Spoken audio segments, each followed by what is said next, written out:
Al-Fatihah. A'udzu billahi minasyaitonir rajim. Bismillahirrahmanirrahim. Alhamdulillahirabbil alamin. Arrahmanir rahim. Maliki yaumiddin. Iyyaka na'budu wa iyyaka nasta'in. Ihdinas siratal mustaqim. Shiratal ladzina an'amta 'alaihim ghairil maghdubi 'alaihim.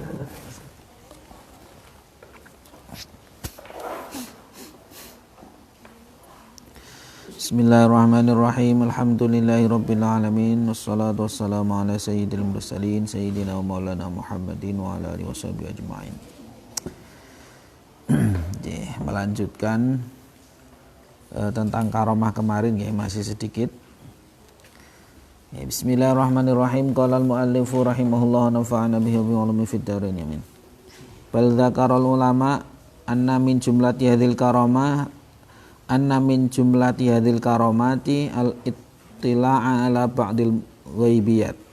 Bahkan para ulama menyebutkan di antara karamah-karamah para wali ini adalah melihat sebagian hal-hal yang gaib. Ya, jadi karamah ini bisa sampai pada tingkatan di mana seorang wali ini bisa melihat barang gaib. Ya, melihat sesuatu yang masih gaib. Yaqulul 'allamatu Ibnu Abidin fi tilkal mas'alah, dalam masalah ini Ibnu Abidin ini mengatakan mana suhu begini. Qultu bal dzakaru fi kutubil aqaidi anna min jumlati karamatil auliya al-ittila' ala ba'dil mughayyabat. Bahkan para ulama di dalam kitab-kitab akidah menyebutkan atau menyebut di antara karamah-karamah para wali ini adalah bisa melihat sebagian hal-hal yang masih gaib seperti masa depan. Waraddu alal mu'tazilati al-mustadillina bihadzal ayah, dan mereka menolak atau menjawab, mengerot, menyanggah pendapatnya orang-orang Mu'tazilah yang menggunakan ayat ini sebagai dalil, yakni ayat alimul ghaibi falidhiru ala ghaibi ahada illa man irtada mir rasul.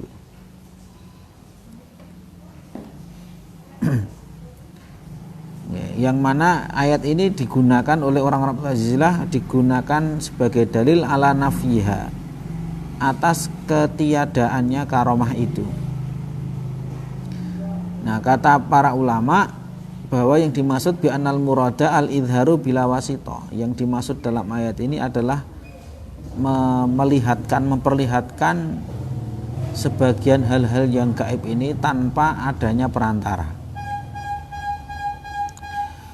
Wal muradu minar rasul al malaku, dan yang dimaksud rasul dalam ayat ini alimul ghaib fala yudhiru ala ghaibi ahada ini illa man irtada mir rasul, yang dimaksud rasul di situ adalah al malaku, malaikat.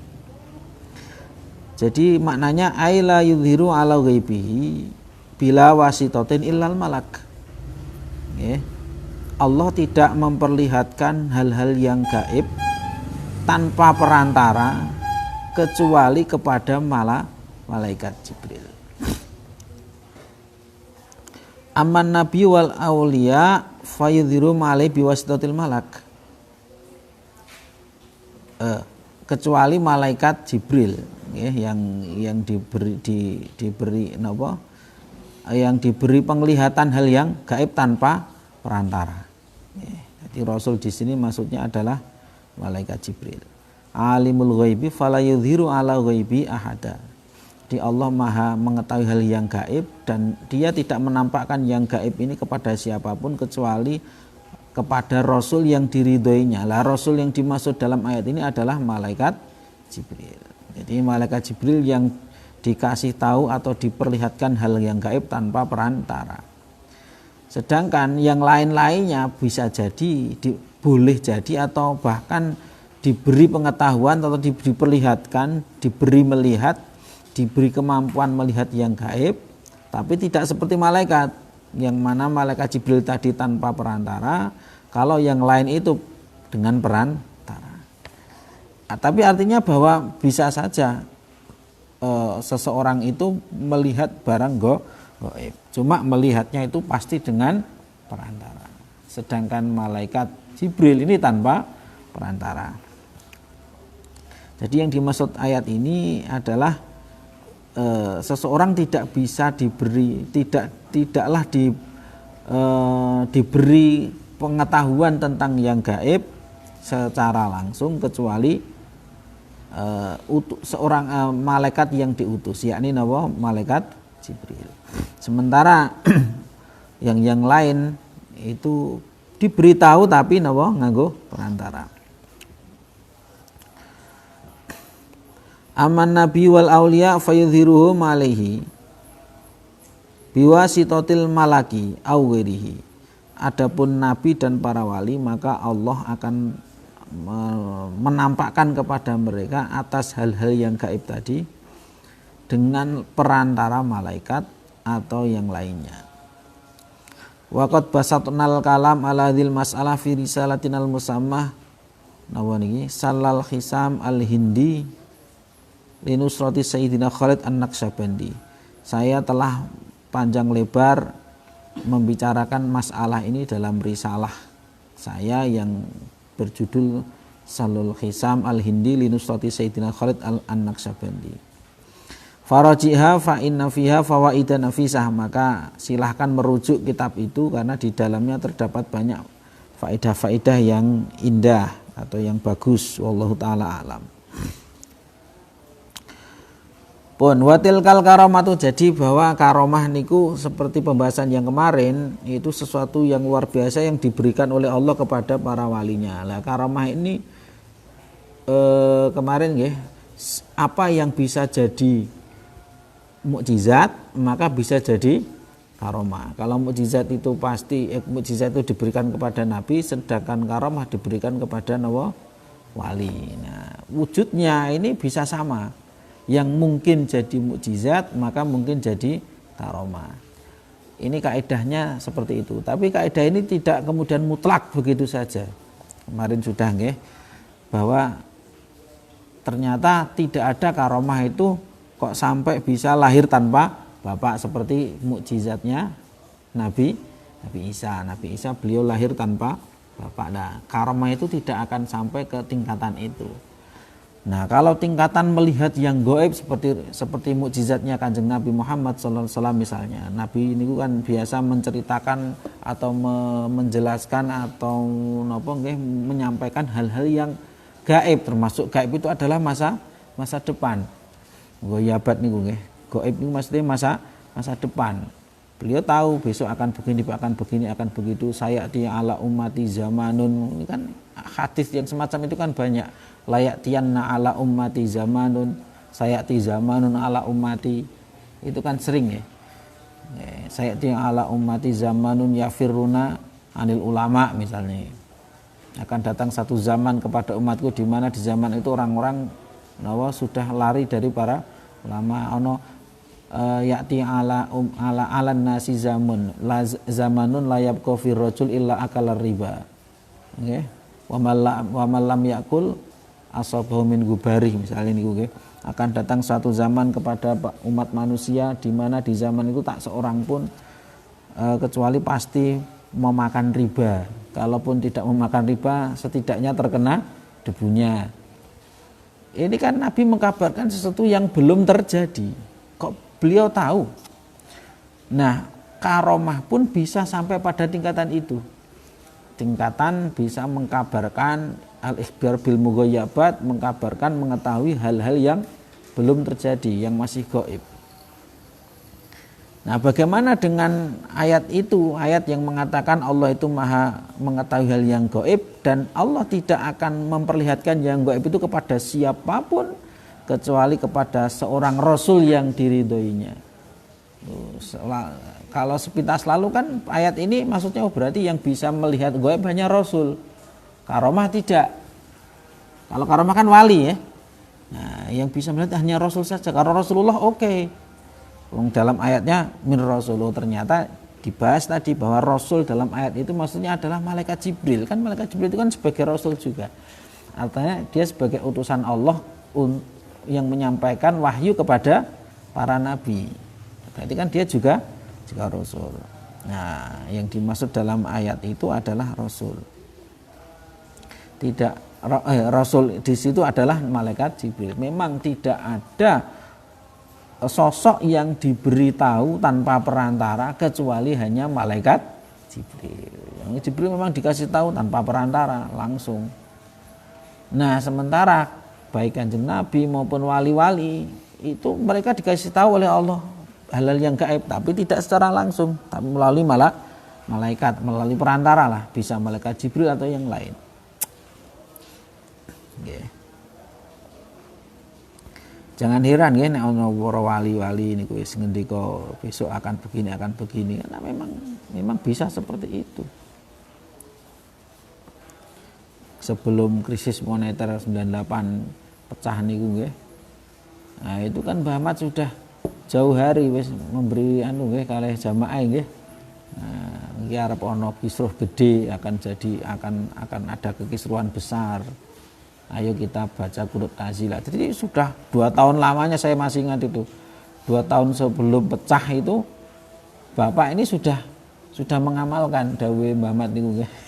Setiap sholat sudah baca doa napa? Qunut Nazilah.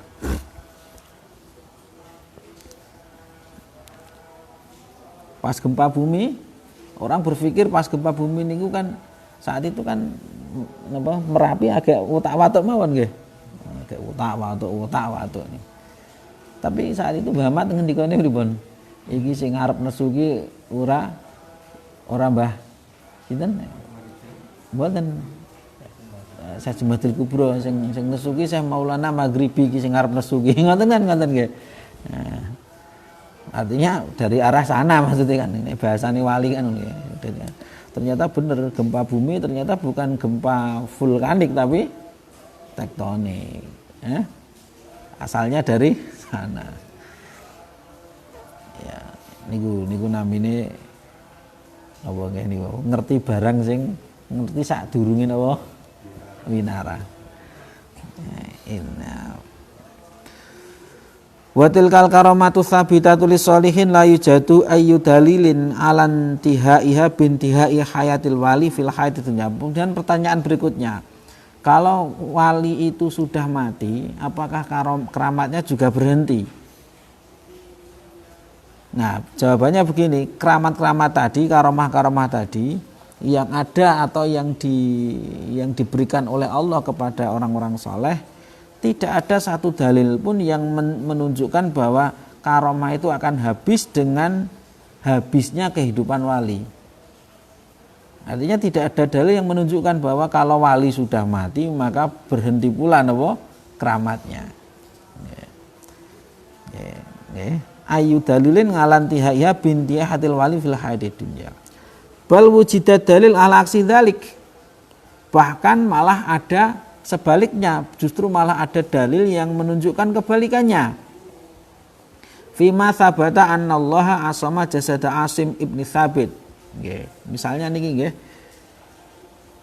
Allah menjaga memelihara jasadnya Asim bin Thabit radhiyallahu anhu ba'da mautihi setelah beliau meninggal.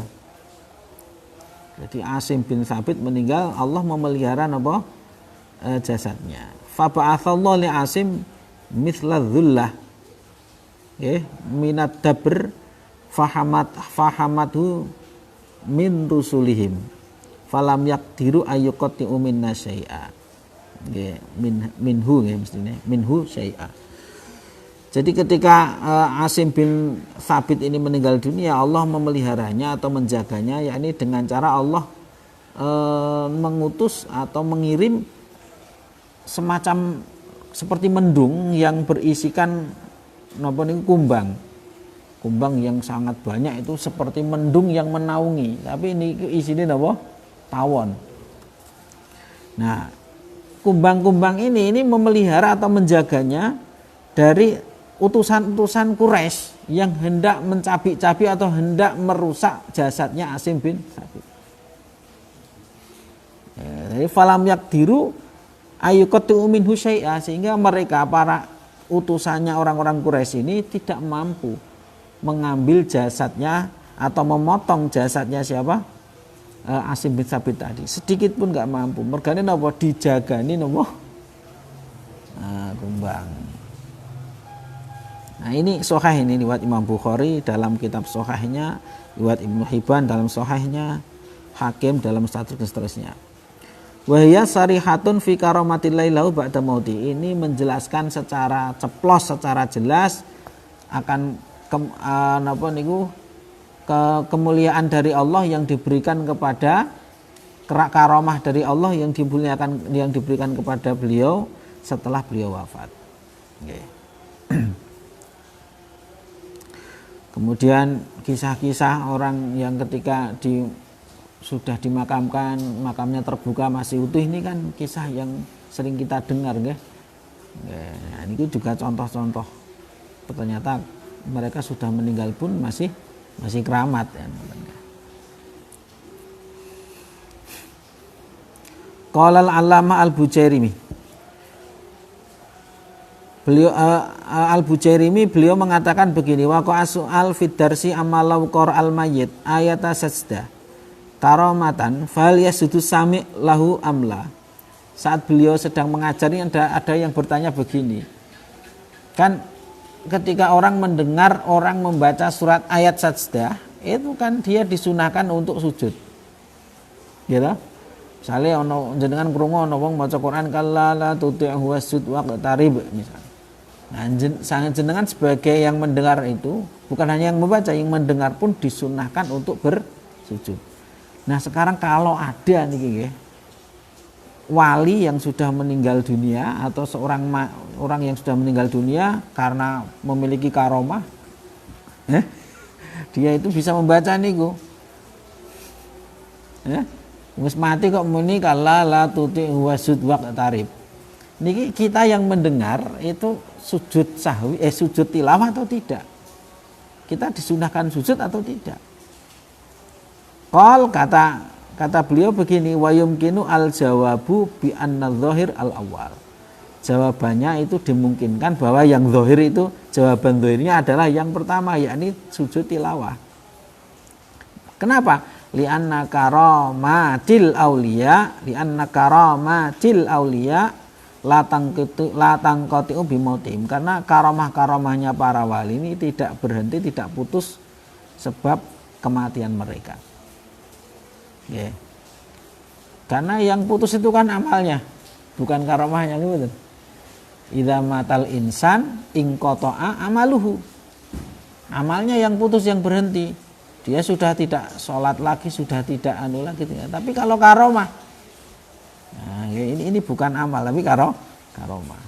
Fala mani ayyaqra al-mayyit qira'atan hasanatan yaltadzubiha, maka tidak ada penghalang, tidak ada yang menghalangi seorang mayit bisa membaca dengan bacaan yang bagus, yaltadzubiha, yang sangat enak didengar, yaltadzubiha. Fahina idzin yusra'u li samihi as-sujud. Nah, saat itu bagi pendengarnya tetap disyariatkan untuk napa? Sujud. Wa illam yakunil mayyitu mukallafan, meskipun mayitnya sudah bukan orang mukallaf lagi. Artinya dia membaca itu sudah bukan sebagai bentuk amal yang kemudian menghasilkan pahala. Ini sebagaimana dijelaskan para ulama niku yang dimaksud ingqata amaluhu niku, artinya dia sudah tidak beramal lagi yang menghasilkan pahala. Kalaupun dia itu masih bisa beramal, itu sudah nggak ada pahalanya. Misalnya sebagian orang itu seperti diceritakan oleh Syed Muhammad dalam kitabnya itu, niku misalnya Nabi Musa itu dilihat ketika Rasulullah sedang Isra Mi'raj, itu melewati kuburannya Nabi Musa. Saat itu Nabi Musa sedang sholat. Padahal atau bahkan beliau menceritakan ada sebagian bukan nabi, sebagian wali, itu diberi kemuliaan, dia sholat di alam kuburnya. Nah, bagaimana dengan hadis itu? Idza matal insan inqata amaluhu, maksudnya artinya berhenti amalnya. Ini maksudnya adalah tidak bisa beramal yang menghasilkan pahala lagi. Jadi dia membaca bisa saja. Ono wali kok tiba-tiba la tuti wasit waktarib ya. Jangan langsung melayu kira-kira. Loh iya.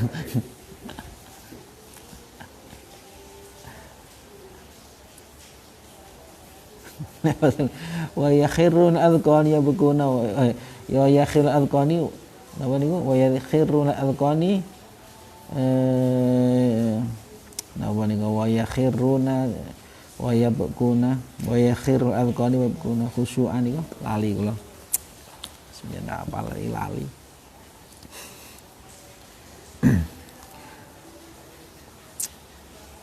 Ya, wa ilam yakunil mayyitu mukallafan, meskipun mayatnya sudah bukan orang mukallaf lagi. Idhiya minal mumayyiz kadzalik. Karena halul mayyit ini seperti halnya keadaan orang yang sudah tamyiz. Artinya begini.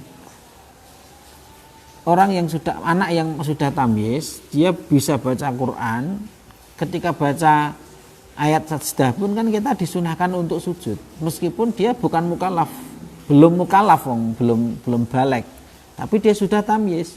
Nah sama kiasannya seperti itu. Falaisal mayyitu kasahi wal jamat wa nahwihima.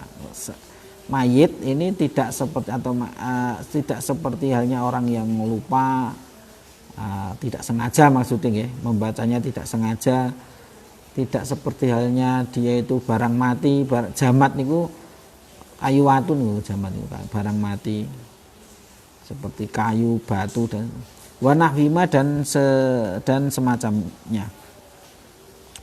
Fal imanu bi karamatil auliya mimma ajmat ahlil ummatul islamiyah.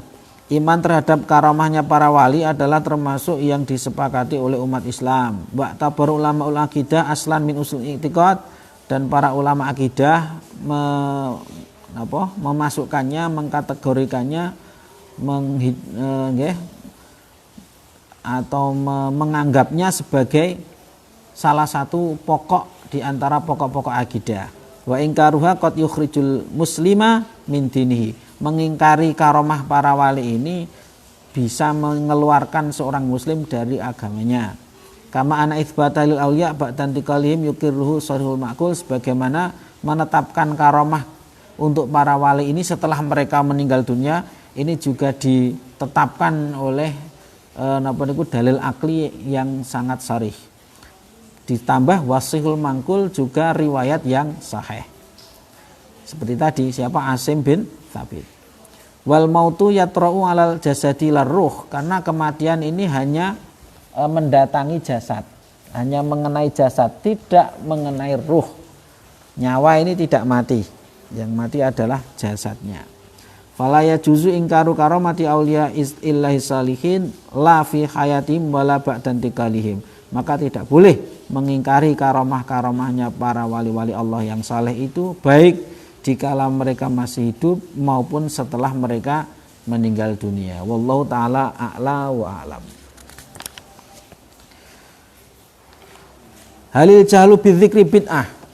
Ya, ini temanya pendek nih. Apakah menyaringkan zikir ini perilaku bid'ah? Zikir secara keras, secara nyaring, ini adalah perilaku bid'ah? Pertanyaannya. Jawabannya begini, at-tawassutu fi raf'i sauti fit tasbih wa ghairihi mustahabun inda amatil fuqaha. Bertindak tengah-tengah, tawassut niku sedengan, tidak terlalu keras, tidak terlalu lirih, ya, tidak terlalu kencang, tidak terlalu lirih. Jadi sedengan. Dalam berlaku sedengan atau tengah-tengah,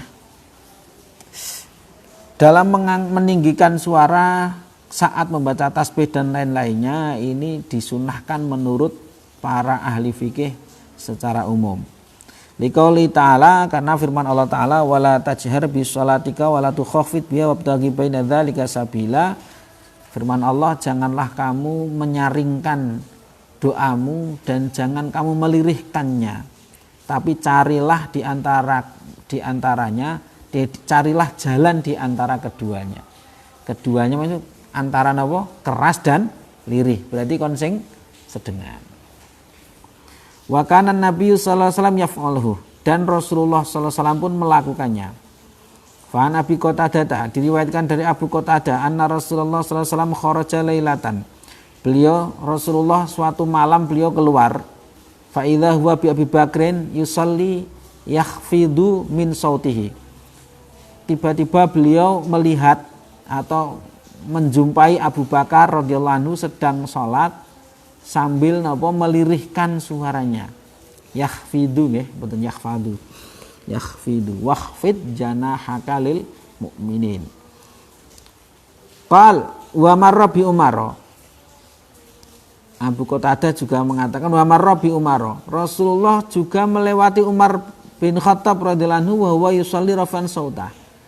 Saat itu Umar bin Khattab sudah juga sedang salat sambil menyaringkan suaranya. Nggih. Qal falamma istama'in, dan Nabi ketika mereka berdua berkumpul di sisi Nabi, qala Rasul, maka Rasulullah beliau bersabda atau bertanya, ya Abu Bakar, marartu bika wa anta tusalli takhfidu sautak. Wahai Abu Bakar, saya pernah melewatimu saat itu kamu sedang sholat. Nah, pas sholat kamu melirihkan suara kamu. Qal, kata Abu Bakar, qad asma'tu man najaitu ya Rasulullah. Sungguh saya sudah memperdengarkan kepada zat yang mana saya bermunajat kepadanya wahai Rasulullah. Wah, niku pun dikrungu. Zat yang saya bermunajat kepadanya sudah mendengar suara saya. Jawabannya ngoten. Artinya saya enggak perlu keras. Gusti Allah ya krungu. Nah, ngoten lho jawabannya. Qal, Rasulullah kemudian mengatakan atau bersabda, farfa kalilan, angkatlah suara kamu itu sedikit, kamu tinggikan sedikit, kuwi kelirihan, tinggikan sedikit. Wa qala li Umar, kemudian Rasulullah bersabda kepada Umar bin Khattab, marartu bika wa anta tusalli rafi'an sautak. Saya juga melewatimu wahai Umar, saat kamu sedang sholat sambil meninggikan suara kamu. Nek kowe salatmu bengak-bengok.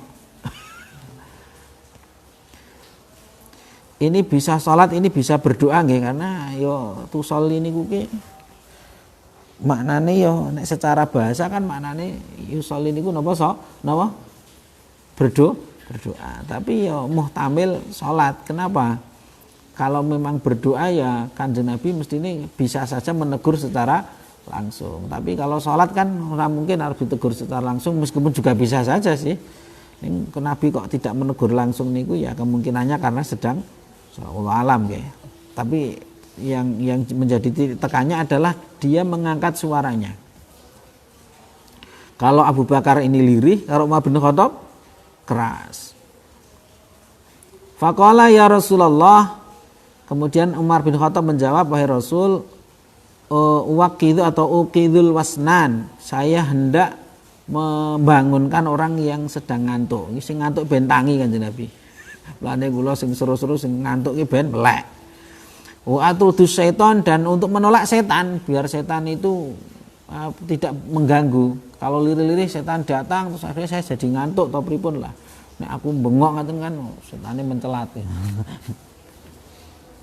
Karepe ngoten untuk menolak setan. Qala Rasul, kemudian Rasulullah menjawab, ikhfid min sautika syai'an. Nah, suaramu itu pelankan sedikit, kata beliau. Kalau Abu Bakar angkat sedikit atau tinggikan sedikit, nek Umar bin Khattab turunkan sedikit, kata beliau. Kowe keseron kowe. Nah, jadi keseron ora apik, keliren ora apik. Berarti kan apa? Wabtaghi baina dzalika sabila. Jadi carilah yang di tengah-tengah antara antara jahar dan tukhafid, wala tajhar wala tukhafid.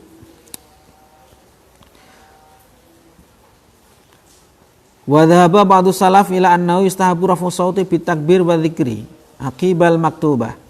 Sebagian ulama salaf ini memilih pendapat bahwasanya disunahkan mengangkat suara untuk membaca takbir dan zikir setelah sholat fardu.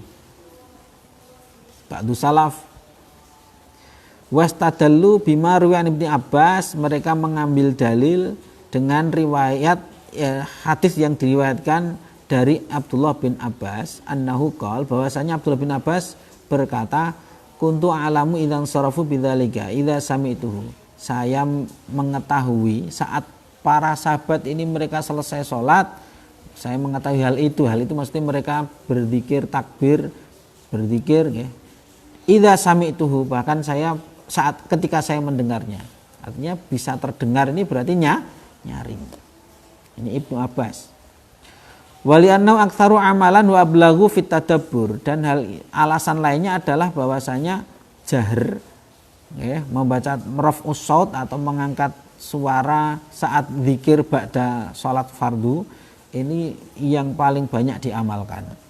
Wa ablagu fit tadabbur, dan lebih mengena, lebih bisa mengantarkan penghayatan. Ablagu fit tadabbur niku.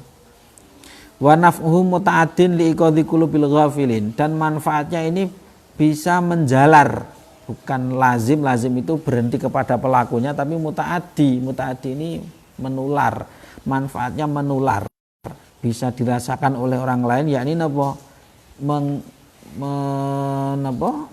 menggugah hatinya orang-orang yang lalai. Wa khairu ma yuqalu fi hadzal maqam maqalu saibu marakil falah. Nah, adapun pendapat yang paling bagus dalam hal ini adalah yang disampaikan oleh penulis kitab Marakil Falah, yakni fil jam'i bainal ahaditsi wa aqwalil ulama. Ketika beliau menjamekkan atau mensinkronkan antara hadis-hadis dan dawuh-dawuhnya para ulama, alladzina ikhtalafu fil mufadhalati bainal israr bidzikri wa du'a wal jar bihima. Yang mana mereka bersilang pendapat, berselisih mana yang lebih utama antara membaca lirih saat berzikir dan doa, atau membaca nyaring. Haitsu qala, kata beliau begini, kata penulis kitab Marakil Falah tadi, inna dzalika yakhtalifu bihasabil ashkhas. Jadi lebih utama yang mana itu, mufadhalah tadi, lebih utama lirih atau nyaring itu tadi, ini berbeda menyesuaikan orangnya, wal ahwal dan situasinya, wal awqat dan waktunya. Nah, ini bagus sekali nih, wal aghrad dan tujuannya. Jadi lebih utama yang mana dilihat. Jadi melihat orangnya, melihat situasinya, melihat waktunya, dan melihat tujuannya. Famata khafar riya au ta'adza bi ahadun kanal israr afdal. Contohnya begini, ketika orang yang membaca ini khawatir pamer, aku nek seru-seru iki khawatir malah jadi pamer, atau ada orang lain terganggu. Wah, iki nek seru-seru cetok mosok jam 1 malam jenengan dikir bengok-bengok ning sandinge kancane agek turu. Jenengan mutolaah kancane turu, mutolaah seru-seru. Ganggu ta ora niki ya? Iki ta'adza bi ahadin, atau mengganggu orang lain. Maka kanal israr afdal, maka tentunya membaca lirih itu lebih utama. Wa mata faqida ma dzukir, wa mata fuqida madzukir, jika hal itu tadi tidak ada, kekhawatiran tadi tidak ada, kanal jahru afdal, maka jahar itu lebih utama. Ya, misalnya seperti di majelis yang sudah rutin waktunya, misalnya ba'da isya seperti malam selosonan, semua orang sudah kompak setiap malam seloso, mereka wis enjoy saja melakukannya, banter-banter ora apa-apa, jahar enggak apa-apa, bareng-bareng enggak apa, bahkan nanti di bab berikutnya ini adalah akan berbicara tentang zikir bersama-sama. Jadi ada bab khusus membicarakan zikir bersama. Kalau ini zikir jaharnya, melihat sisi jaharnya atau nyaringnya. Nah, nanti di tema berikutnya adalah zikir bersamanya. Karena biasanya nek bersama otomatis ya jahar. Gimana? Ya ini kalau bersama-sama ya terus jahar.